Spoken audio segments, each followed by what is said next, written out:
ढाली जाए रे जवानी इंतजार में। पवन सिंह अब भोजपुरी में अब ऐसा लकीर खींचेंगे ये किसी ने नहीं सोचा था। आपको याद होगा कुछ समय पहले पवन सिंह ने स्टेज शो में ये बात कहा था कि बॉलीवुड वाले को हम भोजपुरी में नचाएंगे।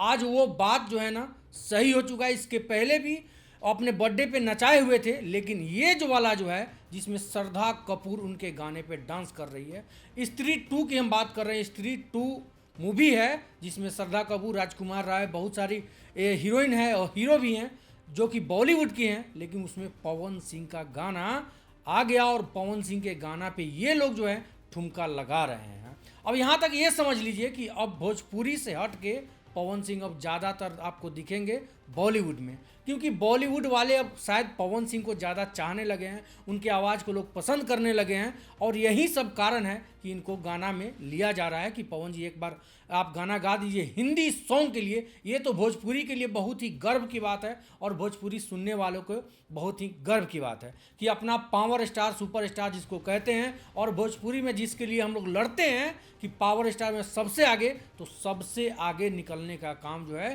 पवन सिंह कर दिए हैं। ऐसा लकीर खींच दिए हैं कि शायद ये भोजपुरी के कोई भी स्टार नहीं कर सकते हैं। बात यदि हम कर रहे हैं, किसी पे हम टारगेट नहीं कर रहे हैं कि हाँ खेसारी लाल यादव ऐसा नहीं कर सकते हैं, वो नहीं कर सकते हैं, लेकिन पवन सिंह के आवाज़ में, चाहे पवन सिंह के मतलब रुतबा कहिए, चाहे उनका पोजीशन कहिए, उसमें मतलब कोई भी नहीं आ सकता है। इस गाना को गाकर पवन सिंह ने ये प्रमाण दे दिया है कि भैया जो हैं सो हम ही हैं। और एक बात वो कहना चाहते हैं कि पवन सिंह के आगे ना कोई था और ना कोई होगा। भले कहने के लिए कोई आगे पीछे हो जाता है, गाना भोजपुरी में आता है, वो आगे पीछे चलता है, व्यूज कम आता है, लाइक कम आता है, लेकिन ये जो है बहुत ही गर्व की बात है भोजपुरी श्रोताओं के लिए, भोजपुरी ऑडियंस के लिए।